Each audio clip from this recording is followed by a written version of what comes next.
Good morning, Mr. Cuban and fellow executives. My name is Maria Lehman. And my name is Cesar Muir. And we are your ethics and compliance officers. Firstly, we would like to thank you for inviting us back to further discuss the ethical issues that your company is confronting as it attempts to restore and improve its workplace environment.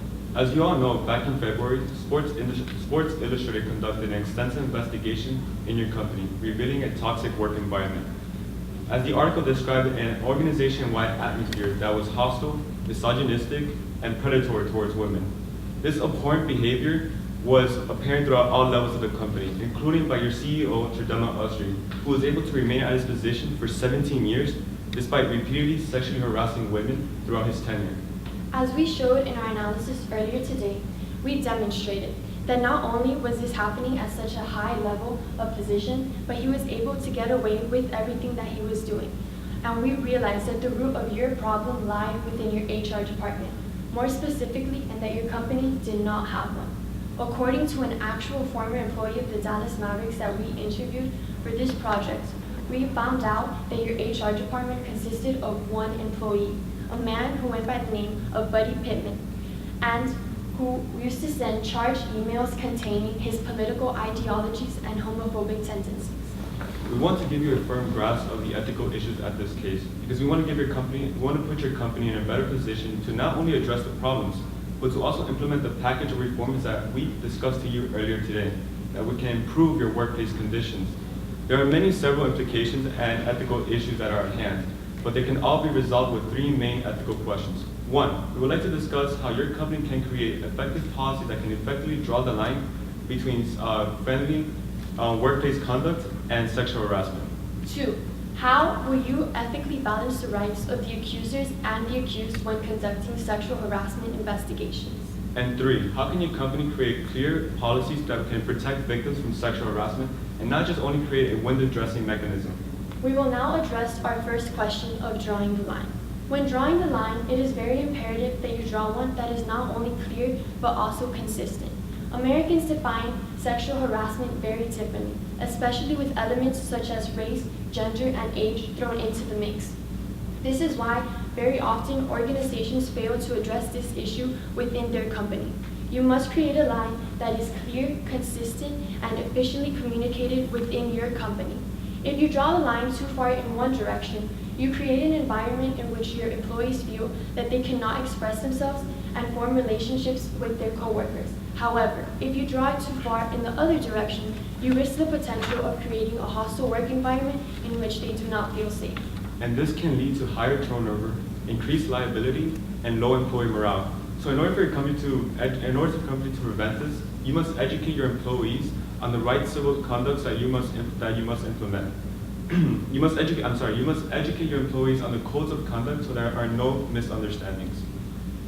This is why it is very important that you not only know where to draw the line, but draw one that is extremely clear and consistent. We want to make sure that with new rules and regulation, no form of favoritism is shown to any employee. No matter their position within the company, they will not be able to evade the consequences of sexual harassment. This is how we will make sure that your regulations are being respected within your company. If not, you are basically inviting another Chidema Ushery back into your company to create the same havoc that led you to get into trouble into the first place. We will now discuss our second ethical issue. How are we going to balance the rights of the accused and the accusers?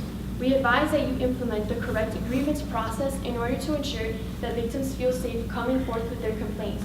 But all of the accused also know that they will not be fired from the company unless the proper evidence is brought to light. Again, as she was reiterating, we want to make sure that victims do come forward feeling confident in their ability that the HR department will handle these situations. While at the same time, we want the accused to know that while there has been no evidence against them, no immediate action will be taken against them. No immediate action will be taken against them. The job of the HR department will have to be they will have to conduct an internal investigation and have to find the evidence that can be brought up to light. Once this evidence has been garnered, and once it has been proven that it is the accused who have committed the crime, then appropriate action will be taken against them. And we can instill in the accuser a sense of confidence and belief that they can rely on their company to approach these problems appropriately. This is why we advise that you follow our guidelines. We prefer that you guys implement a zero tolerance policy within your company, one that your current CEO, Cynthia Marshall, implemented at her previous place of employment, where she held the position of Vice President of the HR department for 36 years. While we understand that a hotline can serve as some purpose for any sexual harassment allegations and prevention for many companies, they alone do not fix the problem. In fact, what you really need to do is dig at the root of the problem, which is your HR itself. You must reform it, and not only that, but you must also try to consider that you must implement ethics officers who must report directly to Mark Cuban himself, because he has stated before that he had no idea what was going on within his company, and if he did, he would have stopped this problem long ago. So this is, and another thing, your HR, Buddy Pittman, who was the head of it, was extremely biased, and he sat in close proximity to Terdema Usry, who was the CEO of the company. And this can create a huge conflict of interest because Terdema Usry was the main culprit behind many of the sexual harassment allegations that were presented. And many people would not feel comfortable coming forward to speak out against this if they know that Terdema Usry is in the other room and he can hear the conversations.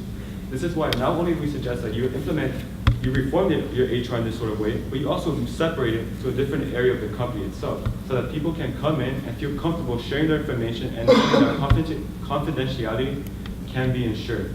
At the same time, we would like to establish a parallel reporting system with the ethics of officers, because we understand that the HR department is not always composed of ethics officers who can handle ethical questions and ethical dilemmas.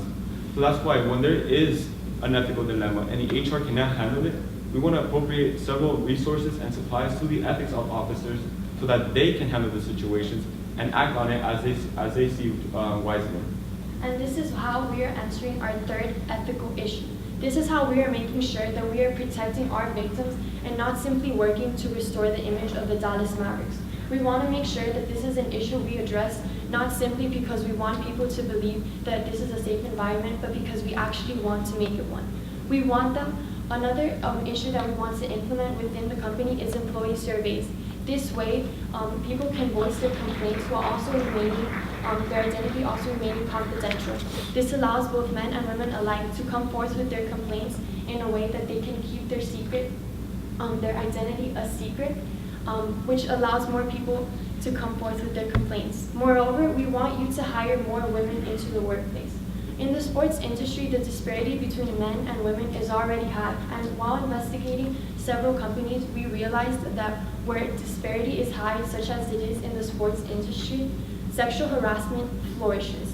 This is why we want more women to be promoted to positions of higher elevations, just as you did with Cynthia Marshall. This is why we recommend that you not only keep her as interim CEO, but let her be the permanent CEO of your company.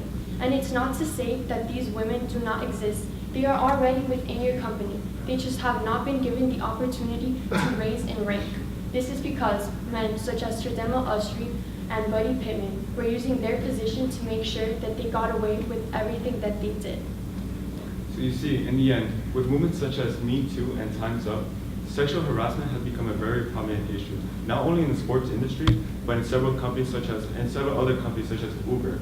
You see, women are becoming to feel very confident in their ability to share their stories. This is why we advise that you follow our guidelines in order to make sure that you are not only known as the prestigious NBA team that you are, but also a company in leading workplace relations. Thank you.